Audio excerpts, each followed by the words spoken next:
ये आप ले लीजिए। हमको भी स्वागत कर रहे हैं। चलो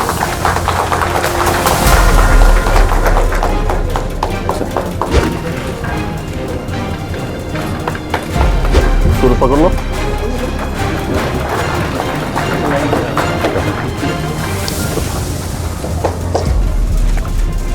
नोरमा ग्रुप, जो सोचता है वो करता है। आपके अपने सपनों का आशियाना।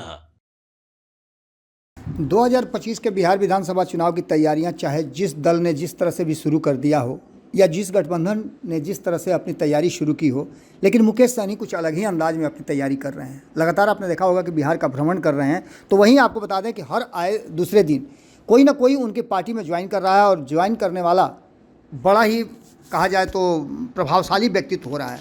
इससे पहले हमने आपको बताया था कि उनका फोकस खास करके मिथिलांचल के क्षेत्र में, सीमांचल के क्षेत्र में, कोसी के क्षेत्र में बहुत ज़्यादा है। आज भी उन्होंने ऐसा ही एक बड़ा खेल किया है जिसको लेकर के कहीं ना कहीं मिथिलांचल में रिजल्ट पलटने की पूरी तैयारी मुकेश सहनी ने कर दी है। मधुबनी जिला परिषद की चेयरमैन बिंदु गुलाब यादव अपने सैकड़ों समर्थकों के साथ आज पटना के होटल मौर्या में VIP की सदस्यता ग्रहण कर ली और पूर्व मंत्री मुकेश सहनी ने उनको पार्टी की सदस्यता दिलाई। आपको बता दें कि इस अवसर पर मुकेश सहनी ने अपनी बात को रखते हुए कई ऐसे मुद्दे हैं जिस पर अपना प्रकाश डाला। उन्होंने साफ तरीके से कहा कि बिहार के युवाओं ने तय कर लिया है कि इस बार सरकार मुकेश सहनी के नेतृत्व में और मुकेश सहनी के साथ साथ महागठबंधन की सरकार बनेगी जिसमें मुकेश सहनी की महत्वपूर्ण भूमिका होगी। बिहार के साथ NDA सरकार पूरी तरह से भेदभाव कर रही है और इसका हवाला देते हुए उन्होंने कहा कि कई ऐसे मुद्दे हैं। आबादी के मामले में बिहार बड़ा है लेकिन फिर भी गुजरात को ज़्यादा राशि दी जाती है।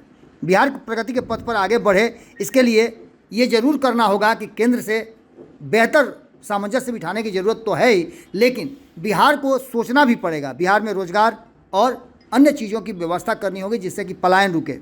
आपको बता दें कि आज जब प्रेस कॉन्फ्रेंस हुआ सदस्य को ज्वाइन कराने के बाद, बिंदु गुलाब यादव के ज्वाइन करने के साथ ही पार्टी में काफ़ी ताकत बढ़ी है। ये बात कहते हुए मुकेश सहनी ने उनका स्वागत किया पार्टी में और पार्टी के आइडियोलॉजी और पार्टी के आइडिया को लेकर के आगे बढ़ने की बात की। युवाओं को लेकर के एक अलग तरह से सोच लेकर मुकेश सहनी चल रहे हैं। खुद भी युवा हैं और इसलिए उनको पता है कि आगे करना क्या है। मुकेश सहनी का ये दांव देखना होगा कि क्या कुल खिलाता है।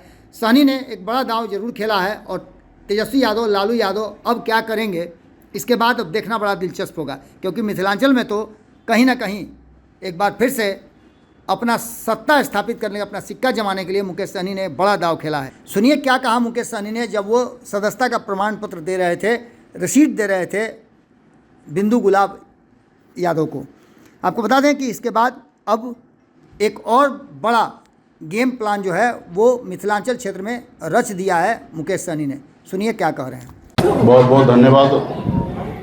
आज बहुत ही खुशी का समय है कि आज बिंदु गुलाब यादव जी VIP पार्टी के सदस्यता ग्रहण किए हैं।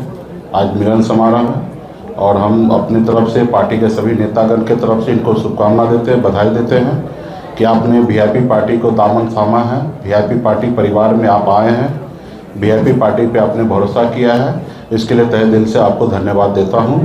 और आपको मैं बता दूं, ये बिंदु गुलाब यादव जी महाराष्ट्र में रही है, पूना में अच्छे शिक्षा प्राप्त की है।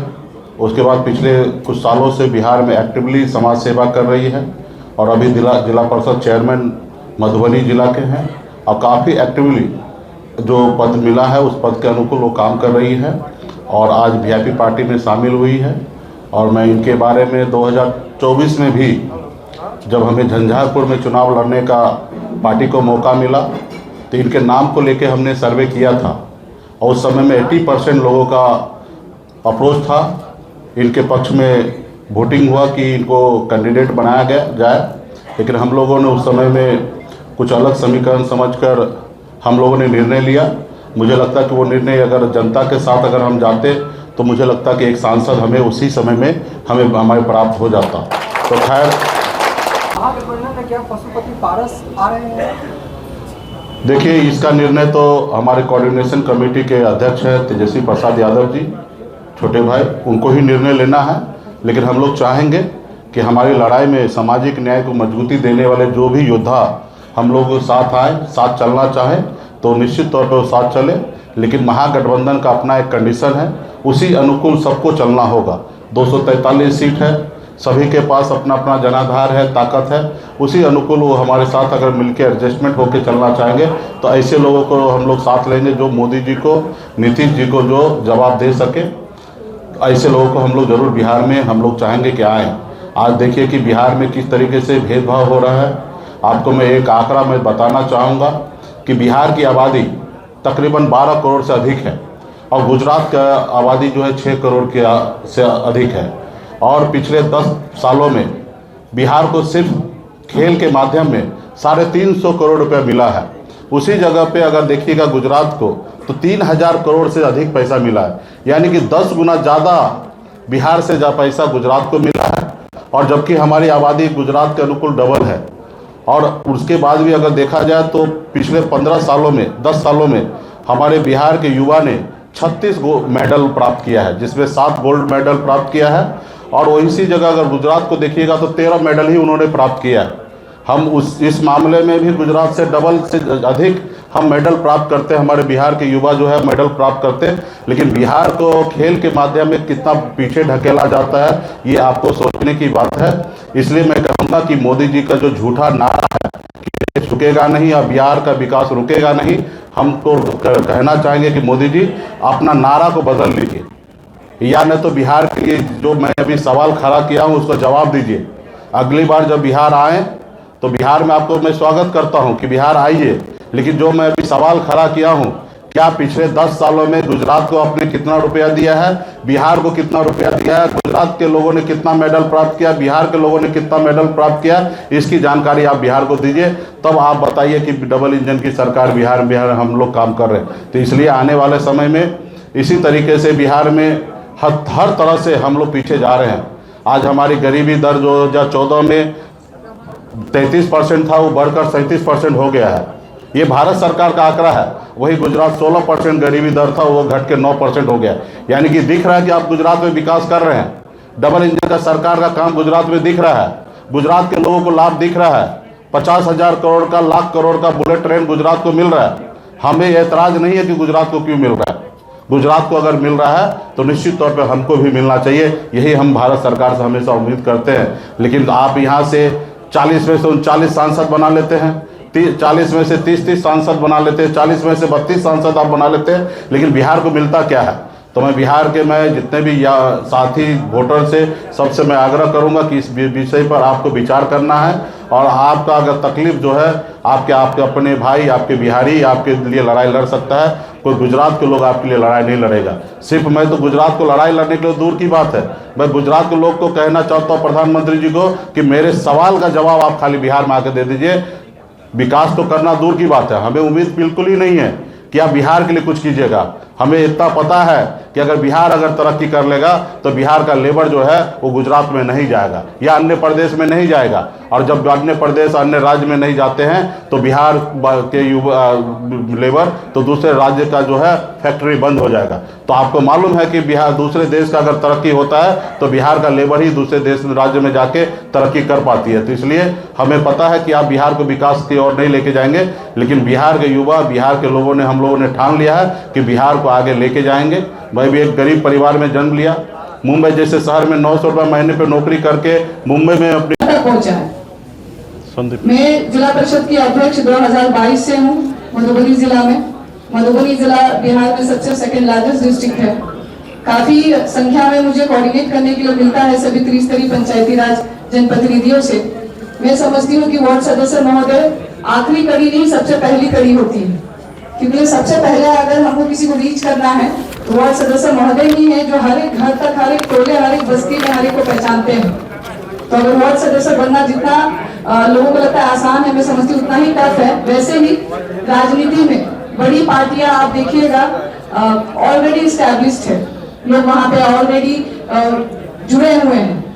लेकिन पार्टी जो नीचे से स्क्रैच से उठी है, हमारे नेताजी मुंबई की चकाचौंध छोड़ के, ग्लैमर की लाइट छोड़ के यहाँ पे हम लोगों के बीच संघर्ष कर रहे हैं, बिहार को एक 360 डिग्री विकास देना चाह रहे हैं। इसी उद्देश्य के साथ मैं इनके साथ हाथ से हाथ, कंधा से कंधा मिला के आज ज्वाइन कर रही हूँ।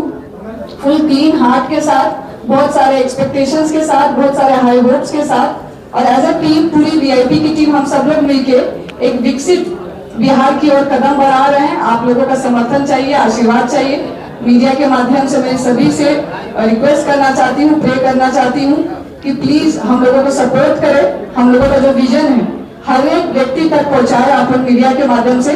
और आज आप सभी लोग समय निकाल के मेरी इस खुशी की वक्त में आप लोग साथ आए हैं, उसके लिए आप सभी को तहे दिल से मैं धन्यवाद करती हूँ। Thank you.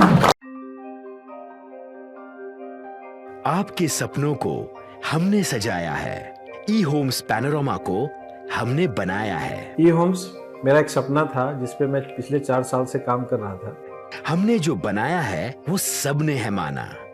E Homes panorama में हो आपका भी आशियाना।